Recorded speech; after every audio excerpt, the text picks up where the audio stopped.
brothers and sisters, comrades and friends, wassalamu alaikum, peace be with you.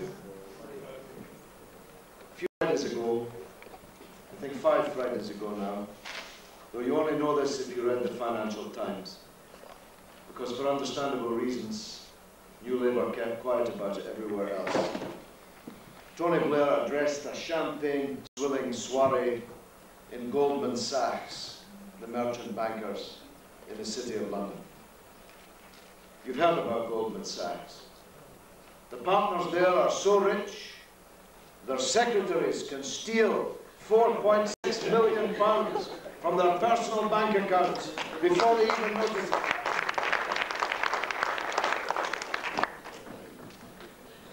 Their secretaries are buying villas and cypresses and yachts and are dripping with Cartier jewelry, and their bosses don't even notice it and check their bank balance. Well, Tony Blair went to Goldman Sachs, and as they stood, champagne flutes in hand, he made the following statement, which was reported in the Financial Times the next day. He said, "Every person in this room is paying less income tax than they were under Margaret Thatcher. A Labour Prime Minister boasting to the richest people in the land, in the 1% of the population earning upwards of £150,000 a year, a Labour Prime Minister boasting that they've become 30% richer under his Prime Ministership than they were under the Prime Ministership of the most right-wing Conservative Prime Minister the country ever had. And the reason why tens of thousands of civil servants are claiming benefits that they themselves are administering, so low is their pay. The reason why tens of thousands of civil servants are earning less than £13,000 a year. The reason why Sue, our old age pensioner colleague, who had the audience in Sheffield yesterday shedding tears as she talked about the lives of the poorest pensioners. The reason why students are having to leave universities with a mortgage before they've even bought a house, such is the level of debt that they leave college and university with. The reason that trade unionists are told that the country cannot afford to pay them a living wage is because of Mr. Blair's boast that New Labour has become the party of big business and the rich. And that's one of the main reasons why respect has been born. Because every country needs a Labour Party, a party which will stand up for the interests of those who work for a living and have nothing to sell except their own work, their own labour. I don't know how you travelled to this meeting this evening, but I can tell you that everything you have seen, touched and done today would not be possible but for the efforts of those workers.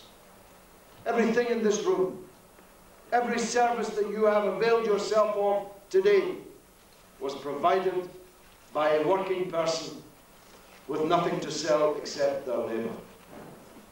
And every country needs a party which essentially stands up for them. Stands up for the pensioners who are ex-workers. Stands up for the students who are future workers. But Britain today has no such party. And there's another section, well represented in this audience here this evening, of people who historically have depended upon a Labour Party to speak for them. The ethnic minority population, the immigrants. And I myself am the grandson of immigrants. You don't have to have a brown or a black face to be an immigrant.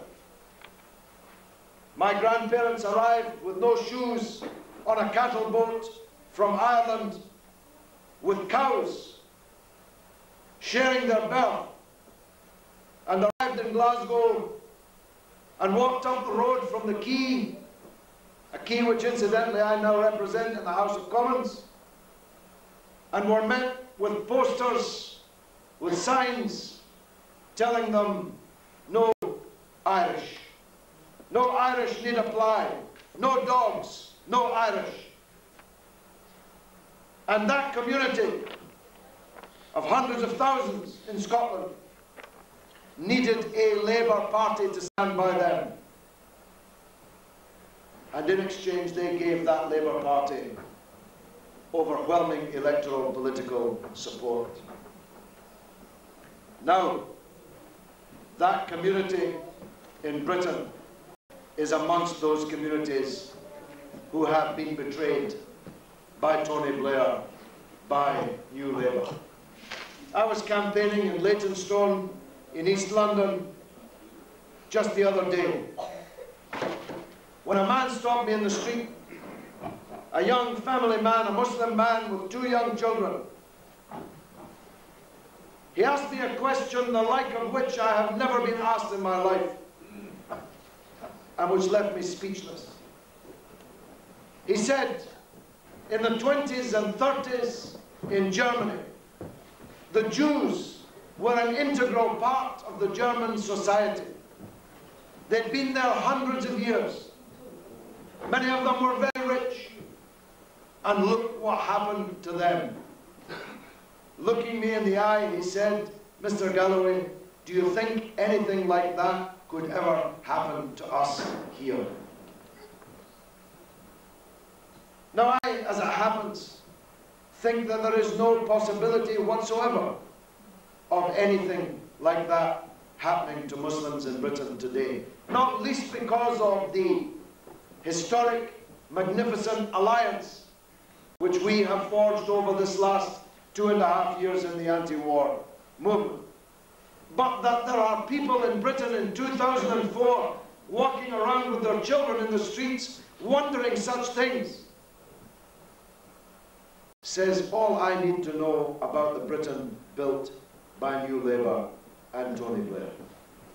Everywhere I go, I meet members of the ethnic minority communities, and as Anna said, you don't actually have to be a Muslim to have these fears. In Southall the other night, I spoke to an audience of Sikhs, every one of whom had been either insulted or assaulted or had their property damaged by mindless thugs who assumed that they were Muslims because they had beards and something on their heads. But everywhere I go, I meet people in those minority communities who are living in anxiety or even fear. They're afraid of the press. The Daily Express, the Sun, the Daily Mail, with their daily headlines whipping up racial prejudice and hatred against those who look differently from the majority in the country. Stampeding people into believing that out in Slovakia they're dreaming of nothing else but coming to live in Leeds. Stampeding people into believing, as someone said to me the other day, an educated person, 90% of Pakistanis don't pay income tax. Stampeding people into believing that these people who have come from outside are taking your jobs, taking wives that could be yours, taking houses, stampeding people into believing that there's an enemy within, inside this country, just ready to blow us all to kingdom come. They're afraid of the police. Not all police, of course, especially not the one that's in this audience looking after me. Because, of course, when the press campaigns begin, don't look around for a while, I'm not going to tell you who he is. When the press campaigns begin, the death threats, followed. But there are many in the police who share the mentality of the Daily Express and the Sun and the Daily Mail and the BNP. We've seen them on television sets, uncovered by the BBC, with their courageous undercover reporting, bringing us film, sound, things dripping from the lips of men in police uniforms that chill your blood, about how they'd like to stab Packies. One of them wearing a Ku Klux Klan hat, telling us that Stephen Lawrence, the young black teenager knifed to death in South London, deserved to die. Telling us that his parents did not deserve the MBEs that they were given, which should have gone instead to the fascist thugs who killed Stephen Lawrence. Policemen boasting about how they routinely stop and harass immigrants for the slightest of reasons, and sometimes for no reason at all. They're afraid of these identity cards that are being rushed out. You might wonder why.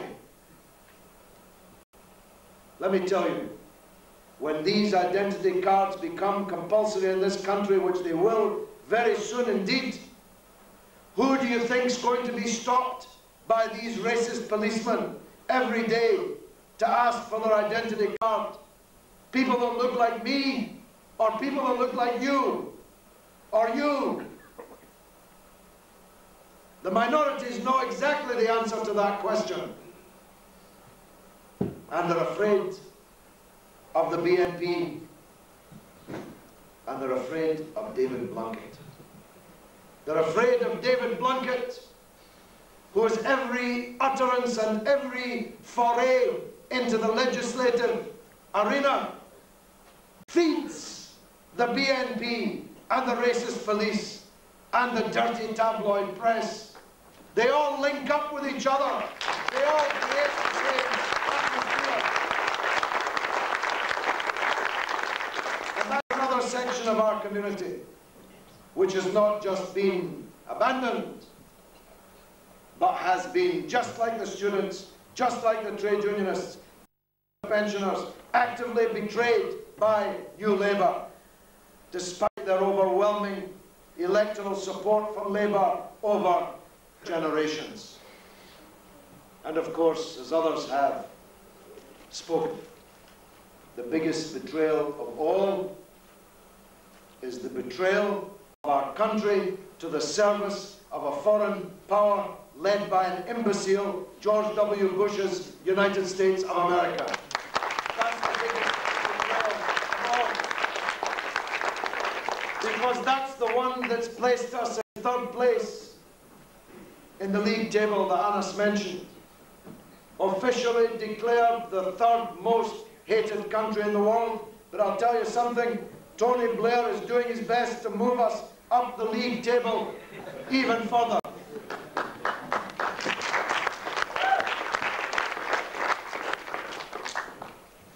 I don't know if any of you heard my interview with the BBC Leeds at 5 or 6 o'clock, 10 past 5 tonight. It was one of the most extraordinary interviews, and I've done plenty. A young man, he sounded about 17, was interviewing me about the decision today to send even more British soldiers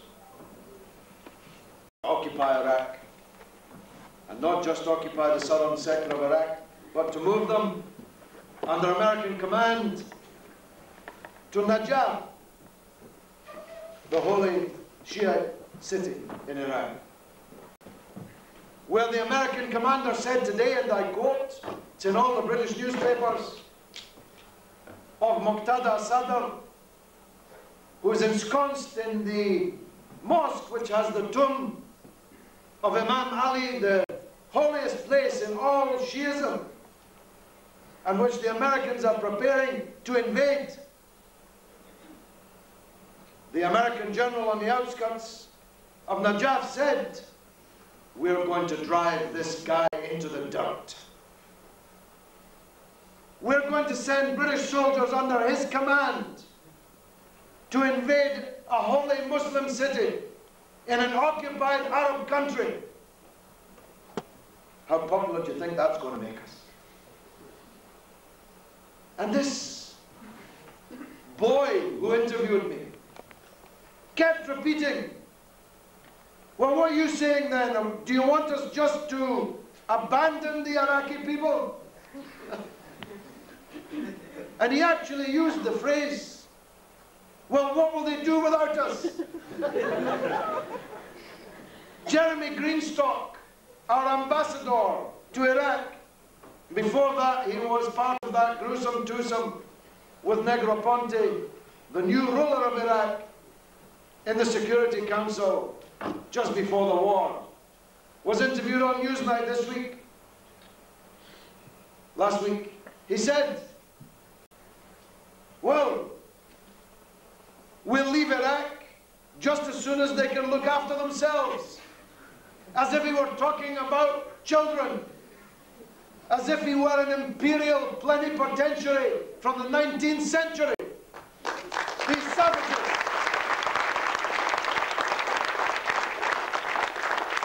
We'd like to let these savages rule themselves. As soon as they can look after themselves, we'll be off. Meanwhile, we'll just take what's our due. Because that's what empire is. And it seems to me, after the interview I did with BBC Leeds tonight, we have to educate people about that all over again. Because, as George Orwell put it in Burmese Days, his first novel written about himself as a colonial official in Burma, he's trying to woo a young woman, a rather strange way of going about it, you might think. He starts talking to her about imperialism. He says, well, maybe it works. I hear some people laugh. Maybe it works. Anything or anything. I've given up wooing women, so I'm out of practice. I'm sure you've got lots of it. But he says to the young woman, he says, when you strip away all the fancy words, imperialism is about going to other people's countries and stealing their things. And that's what imperialism was in India, in Africa, and that's what imperialism is in Iraq today.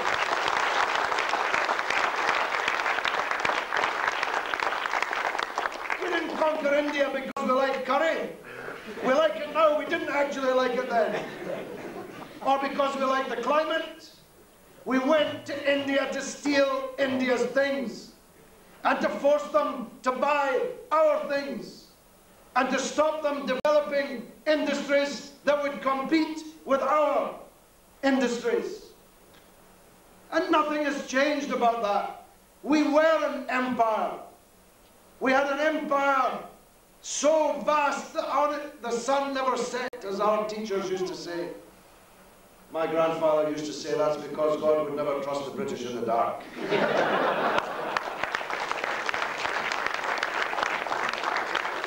And we don't want to go back to those days, because nowadays the empire strikes back. And it doesn't just strike back there, where you're occupying. It has the potential to strike us back all over the world, including here in our own country. And we don't want to be hated. We don't want our children's safety to be imperiled. We don't want our interests to be destroyed. And so for all of these reasons, we must take this opportunity on the 10th of June to make a change. This audience, very large audience, like all the audiences, every night, all over the country, looks like February the 15th. It looks like the march of 2 million. The colours, the religions, the gender, the ages, looks like February 15th. But so does our list of candidates. Which other party is fighting this election with a Muslim candidate as the #1 on the list and another Muslim candidate as the #2 on the list.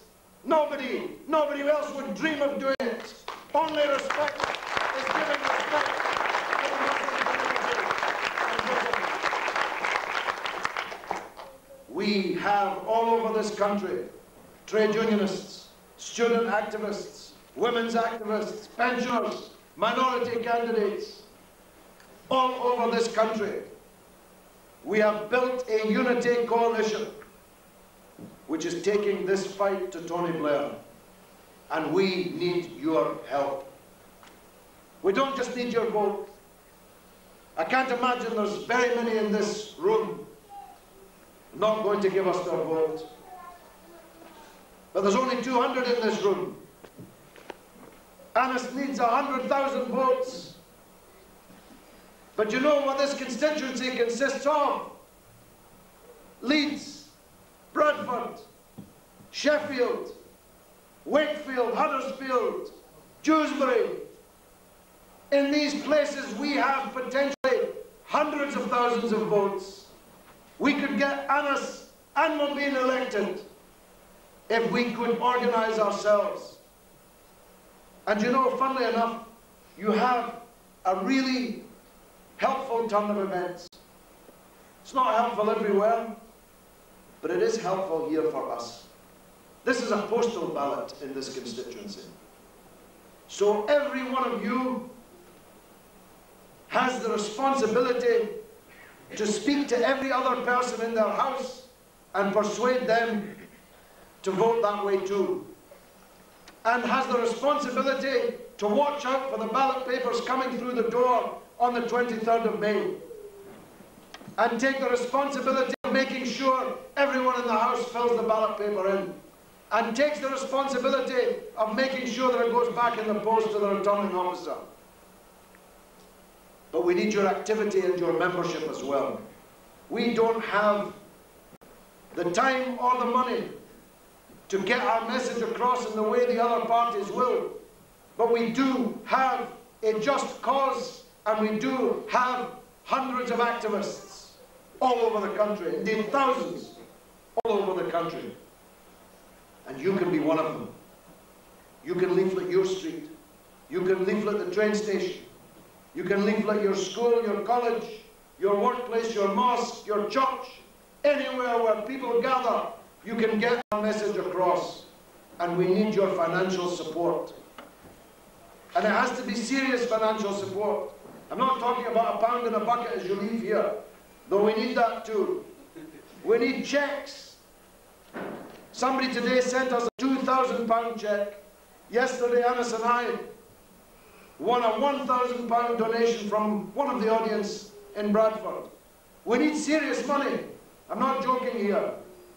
Cheques need to be made out to the Unity Political Fund. Unity Political Fund. If you don't have your chequebook tonight, go home and write us a cheque. Because we need to raise hundreds of thousands of pounds in the next 45 days if we're going to make this campaign effective. But if we do, I can assure you, we will change the face of British politics. And because Britain is in such a strategically important place in world events, with its obscene special relationship with Bush, if we change the face of British politics, we'll change the face of world politics too. And that's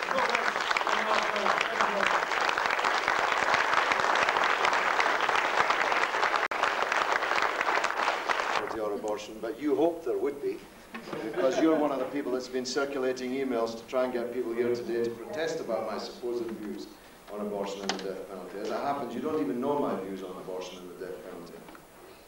I'm against the death penalty, so let's kick that one out of the park altogether. I'm surprised at how many people on the ultra-left are ready to believe things they read in right-wing newspapers and then throw them back up at public meetings. I'm against the death penalty, okay? Now, I personally am against abortion for moral, religious reasons. That's my point of view. Others may take a different view on this platform. Some on this platform may take the same view. Respect does not have a policy on abortion. It's not an issue in these elections, and if we decide to have a policy on it, we'll do it when we move beyond the bullet points to a proper conference in the months ahead after these elections are out of the way. But what I say to you is this: rather than trying to divide us on the subjects like my personal religious moral views on abortion, why can't we unite on the many things on which we agree? Do you really want Tony Blair to have a successful election on June the 10th because you disagree with my views about abortion? If you do, you've got a very peculiar sense of priorities.